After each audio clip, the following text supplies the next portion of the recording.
A few showers. They're not numerous, but they are popping up and down across the Pennines, up into southern and central parts of Scotland, 1 or 2 in the southeast of Northern Ireland. They could pop up just about anywhere, but you'll be very unlucky if you catch more than one. So for the rest of the afternoon, the cloud tends to increase across England and Wales, perhaps breaks a little bit more in the north, but temperatures are several degrees down on those of yesterday, so it does feel chilly out there, or certainly cooler if you're under the cloud and in the breeze.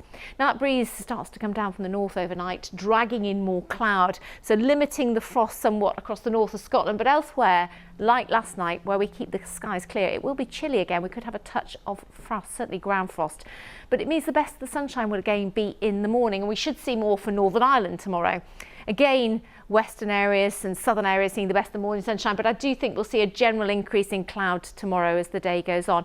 And temperatures again struggling just because of that breeze coming down from the north or the northeast, only 9s and 10s on the east coast.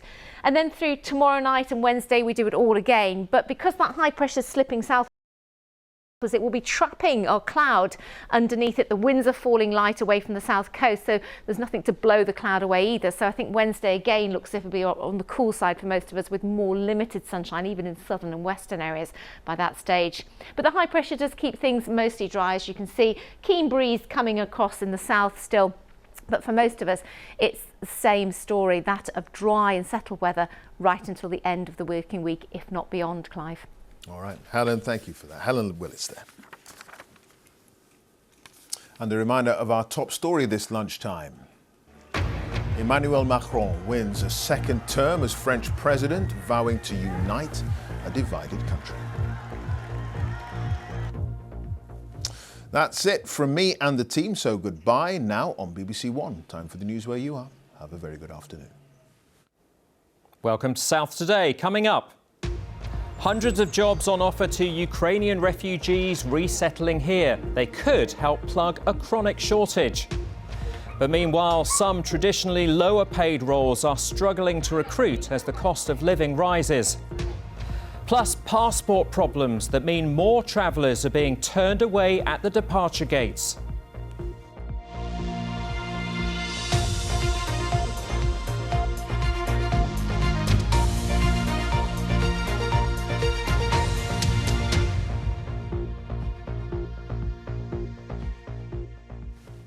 Hello, I'm Alan Sinclair. Almost 40,000 visas have now been granted to Ukrainian refugees fleeing the war. 10% of those are to families coming to live here in the south. Once they've settled, many of the adults will want to find work, which their visas do allow them to seek. And with our hospitality sector facing a chronic shortage of staff, hoteliers are keen to offer a warm welcome to potential Ukrainian recruits. Michelle Cross has been to Bournemouth.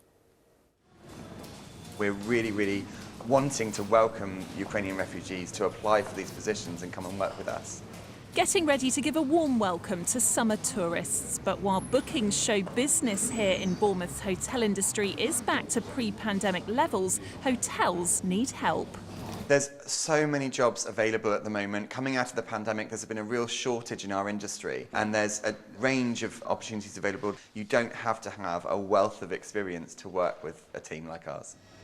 The hospitality industry is huge here, with the hotel sector alone employing 17,000 people in over 250 guest houses, B&Bs and hotels. The visas being issued to refugees arriving in the UK allow for them to seek employment. If they haven't worked in the industry before, obviously there are hotel training programs, and we could put them into language school for a few weeks to learn English and basic customer service skills before they came to work in a hotel. There are concerns Ukrainian refugees will be traumatised from the war, but support is being put in place. We've actually recently started a scheme in the hotel called Crew, and a big part of that is to do with employee welfare. We're doing mental health first aid training, looking at social activities, trying to get the team to really bond. Of course, it's impossible to know how many refugees arriving will be seeking work, let alone in this industry. Michelle Cross, BBC South Today, Bournemouth. A murder inquiry is underway after a man's body was found at a property in Oxford. Detectives believe he was assaulted by a man and a woman on Saturday night outside shops in Underhill Circus. He was taken home to Broome Place in the Barton area by friends, but didn't seek medical attention and was found dead there on Sunday morning.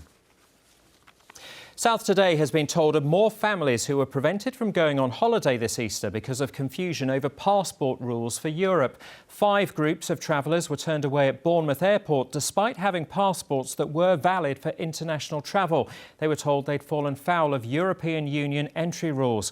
Bryony Leyland is in our newsroom this lunchtime. Bryony, what's going on? Well, Alan, it's an issue which has come to a head following Brexit, and it's about the interpretation of the rules. It's all to do with passports which last for longer than 10 years.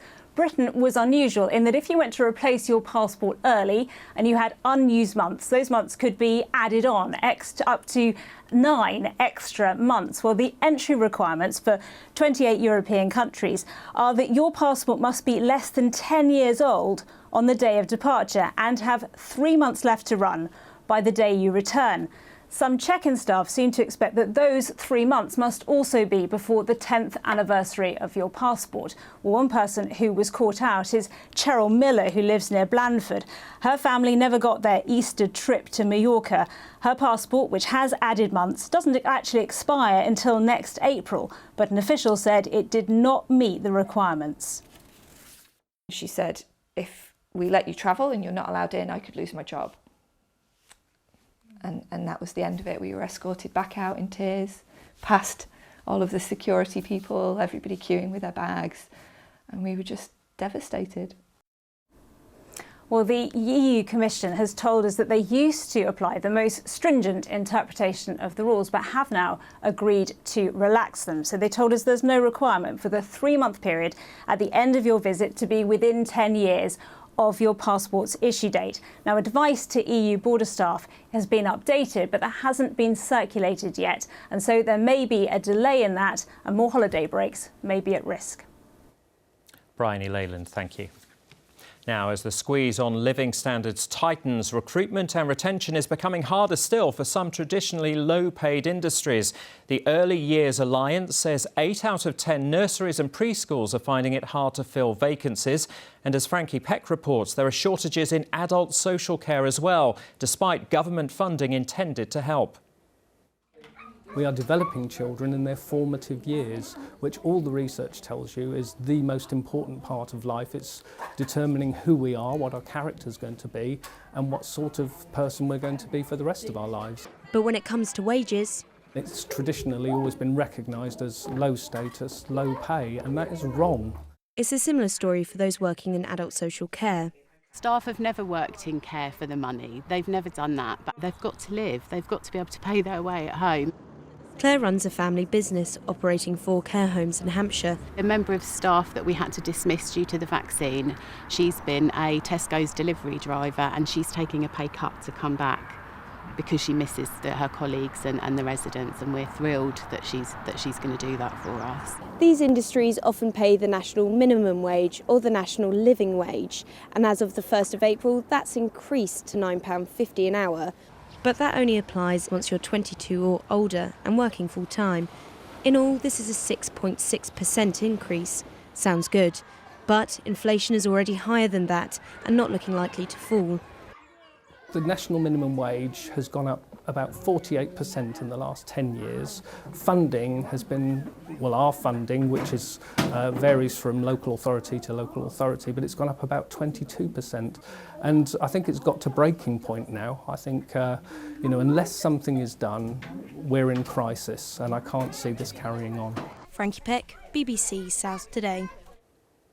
Now, what's been described by wildlife presenter Chris Packham as a staggering achievement for conservation.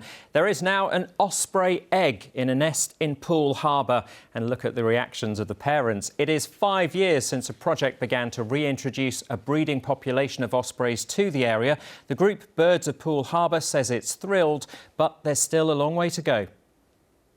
At 60 years old, I never thought I'd live to see ospreys breeding in the south of England. That is absolutely sensational. It's a late Easter egg. Top work. Top work indeed. OK, on to the weather now. Alexis is here with our regional forecast. Thank you, Alan. Today there is the risk of the odd isolated shower almost anywhere. Most places will stay dry, and we do have some sunshine out there. This picture was photographed by Derek Stisco, one of our weather watchers in West Berkshire. So through the course of the afternoon, we'll have some sunshine, varying amounts of cloud, and the chance of the odd isolated shower. Those showers will be very much hit and miss. They're very scattered, and not everyone will see the showers. There's some sunshine in between, and temperatures this afternoon are up to around 15, possibly 16 degrees.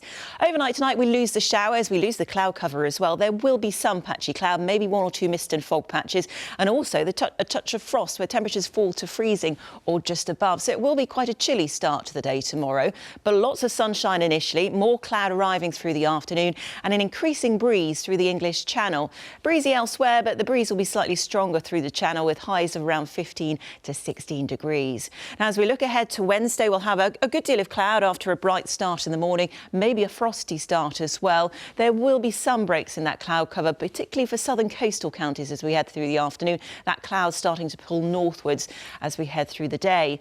Here's the outlook for the rest of the week. A lot of dry weather, hardly any rain to talk of in the forecast, and temperatures are slightly above their seasonal average for this time of year. We are looking at the winds being fairly brisk through the English Channel tomorrow, taking the edge off temperatures slightly coming in from the east or the northeast, but a good deal of sunshine, one or two isolated showers over the next few days. Alexis, thank you. We have much more in this evening's South Today at 6:30. Do join us then. And meantime, have a great afternoon. Bye for now.